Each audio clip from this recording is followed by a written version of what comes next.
This here is the Royal Enfield Bear 650.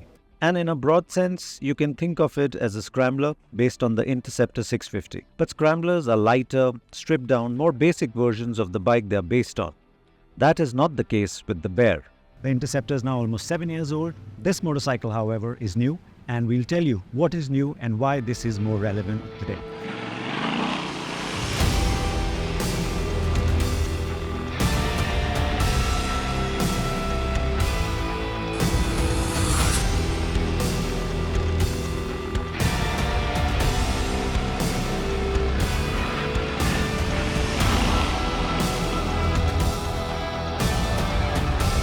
Now, like we said, the Bear is based on the Interceptor. So here are what are the similarities between the two motorcycles, and then we'll touch upon the differences. The similarities start with the tank. This is the exact same tank that you get on the Interceptor, complete with the fuel lid. You've, of course, got the same engine and gearbox, or the whole engine scenario is exactly the same. There is a little bit more torque now, which Royal Enfield says is the result of this single-sided or 2-in-1 exhaust system that's allowed at about 8% increase in torque. But that's the same. And then when you look at the frame is also almost the same. The only difference really is that to hold the new cycle parts, it has been beefed up. So you've got a little more bracing here, you've got some more metal here, and the rear frame is kicked up to give it that scrambler look. So these are essentially the similarities. The differences, of course, are many. It starts with, as you can see from the front suspension, it is an upside down fork. It has more travel. It has 130 mm travel compared to the Interceptor. It has, there are no gas charge dampers here at the back. However, these are both Showa units, so Royal Enfield says that these are more sophisticated. This here, again, the travel is more. You've got 115 mm against 88 mm that you get on the Interceptor. And apart from that, of course, as you can see, the exhaust is different. And then the wheels are completely new, completely different.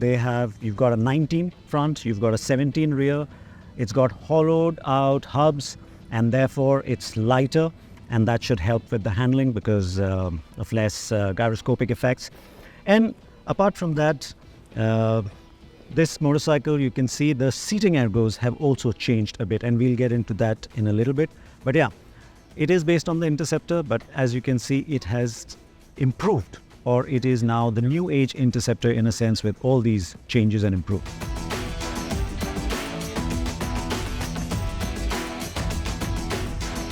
Now, as it turns out, the motorcycle we have here for piste cameras is an accessorized version, and we'll just quickly run you through what the accessories are on this motorcycle. You get the fly screen, which is an accessory. You've got the headlamp guard. Then you've got bar and mirrors. You've got padding for the handlebar brace. And then lower down, you've got a guard for your oil cooler. You've got protection against fall for your engine. These tank pads, which actually look really nice, are also an accessory, though we feel that they should have been offered as standard. And then you've got the seat, which is slightly cushier than what you get as standard, and even in terms of looks, it's a really nice looking seat. So these are the accessories, and you can accessorize this motorcycle when you buy as part of make your own, which is what Royal Enfield is doing now. When you walk into a dealership, you go through the app along with your salesperson, and he'll run you through what accessories you want. So when you get the bike, when you take delivery, all these things are already fitted.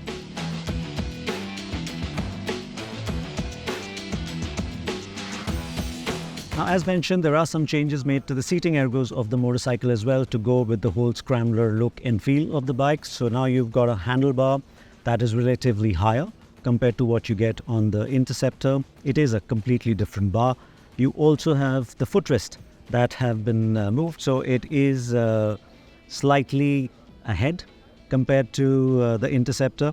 And the idea is that it would make it easier for you to stand up and ride because you can grip the motorcycle better.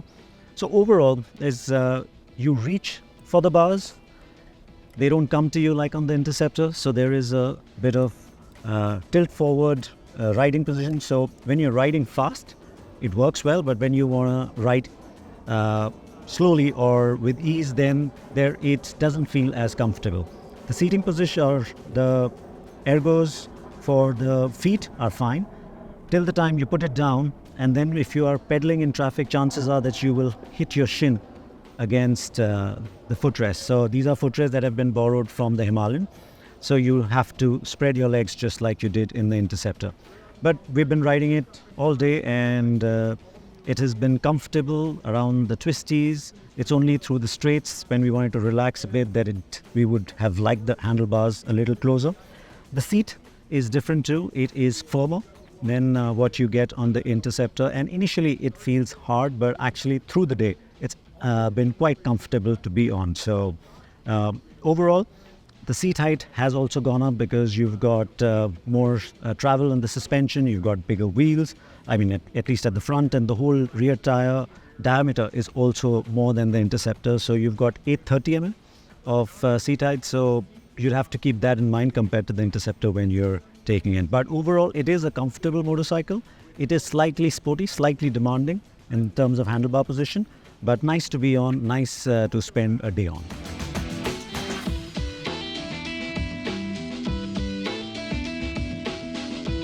The Bear is more current in terms of features compared to the INT 650. It ditches the twin-pod analog unit from the latter and uses a 4-inch color TFT display with phone connectivity and full map navigation from the Himalayan 450. It gets a USB charging port, LED lights everywhere, adjustable levers, and you can also turn off the rear ABS on the motorcycle when riding off-road.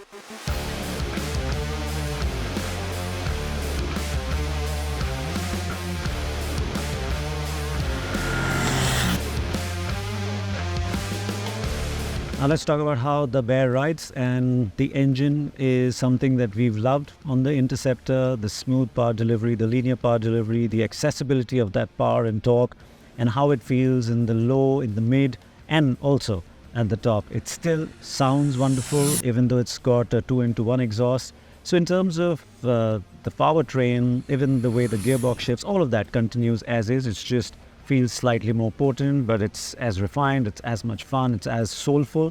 So it's a great motorcycle to ride when it comes to the engine. And with the Interceptor, the real issue was, to an extent, maybe chassis, but mainly it was the suspension that just didn't keep up with the engine. It just felt not refined enough. Now here, you've got upside-down forks at the front, again Showa, you've got Showa preload adjustable rear shocks, more suspension travel, lighter wheels, 19 at the front, 17 at the back. And when you get on the motorcycle, the moment you sit on it, from the seat to when you start rolling, and you can feel that this is a firm setup, both in terms of seat as well as the suspension. But as you start riding it faster, as you start going towards 3-digit speeds, it feels better and better. So now we've been riding even with these knobby tires, we've been riding on road, around corners, and it feels so much nicer compared to the Interceptor. It's more settled, it's more dynamically able, it responds better to your inputs. There is no weave like on the older or the Interceptor. It just doesn't move around. It just stays, sticks to its line, and builds that confidence that you can push it harder and harder. Similarly, when you are doing maybe over 120 kilometers per hour, 130 kilometers per hour in a straight line, the Interceptor would start moving around. This doesn't do that. This just feels completely settled. And I think these are upgrades that we should see in the Interceptor and Continental GT as well. Why should a scrambler handle and behave better on road than a road-going motorcycle? So we'll see that. I think when we see a midlife update for the Interceptor and Continental GT, but this is a setup that really works on the road. We also took it off-road a bit, and these tires, the suspension, again, the power delivery allows you to move the bike quite easily. It's very linear, it doesn't scare you, it's not snappy at all.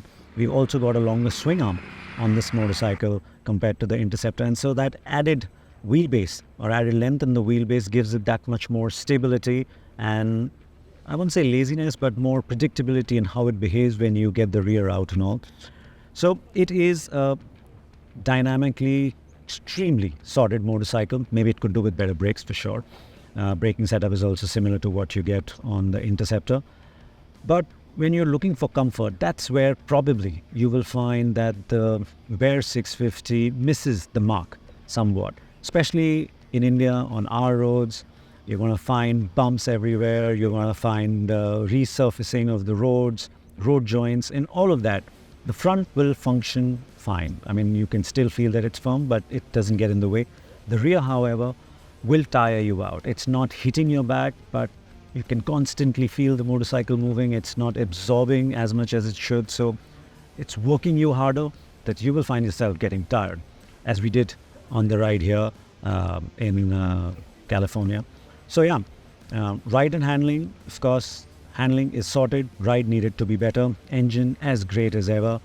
So yeah, if you're looking for a motorcycle that you will probably not use every day, something that you want to go out touring on, something that you want to go take some trails on, it can handle that. There's increased ground clearance, there's enough grip and feel from the tires, from the chassis, from the rear end.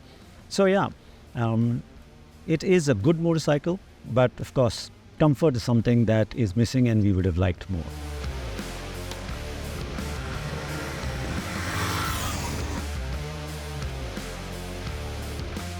So what do we think about the Bear 650?